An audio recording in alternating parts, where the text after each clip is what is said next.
يو زد في بي ان. لو مهتم بالجديد والمفيد في عالم التطبيقات اشترك في قناتي وانا هقولك وظيفة كل تطبيق، مزايا وعيوب.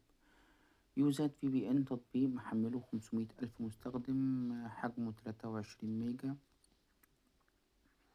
نفتح مع بعضينا،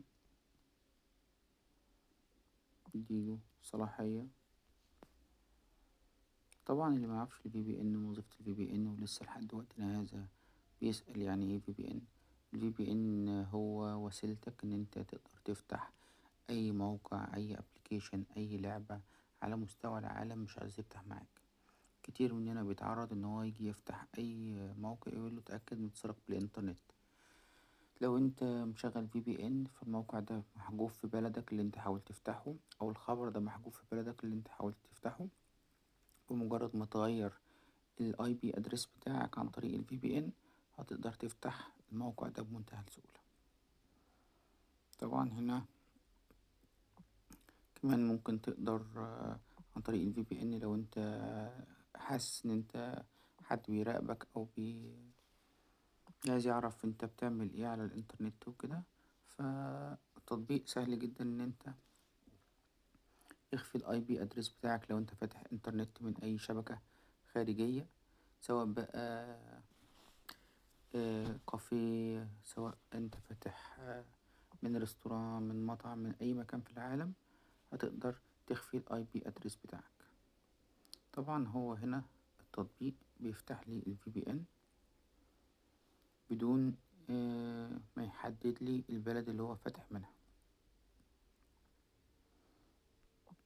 تاخد وقت مضاعف. طيب الوقت الأساسي قد ايه؟ للأسف مش واضح. وطبعا انتوا عارفين الإعلانات بقى، عشان ده هيبقى مجاني فلازم يبقى فيه إعلانات. لو انت عايز تكسب وقت مضاعف اتفرج على الإعلانات يعني. فانت مثلا مسافر أمريكا وانت جاي من الصين، فعندك تطبيقات صينية كتيرة جدا على تليفونك أمريكا حظرها.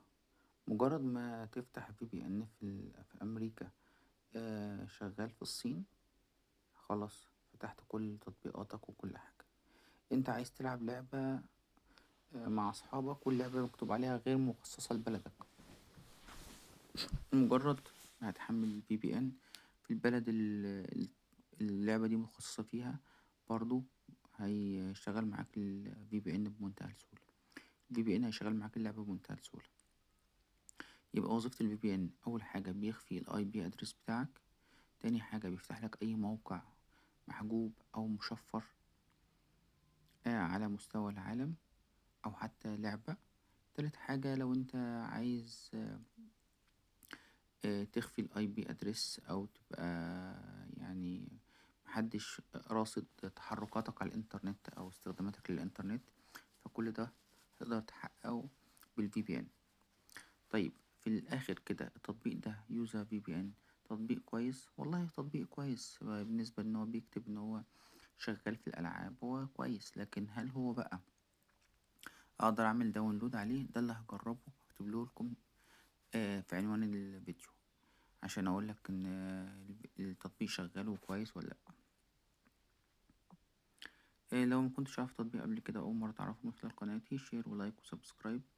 لينك التطبيق هسيبهولك في الديسكريبشن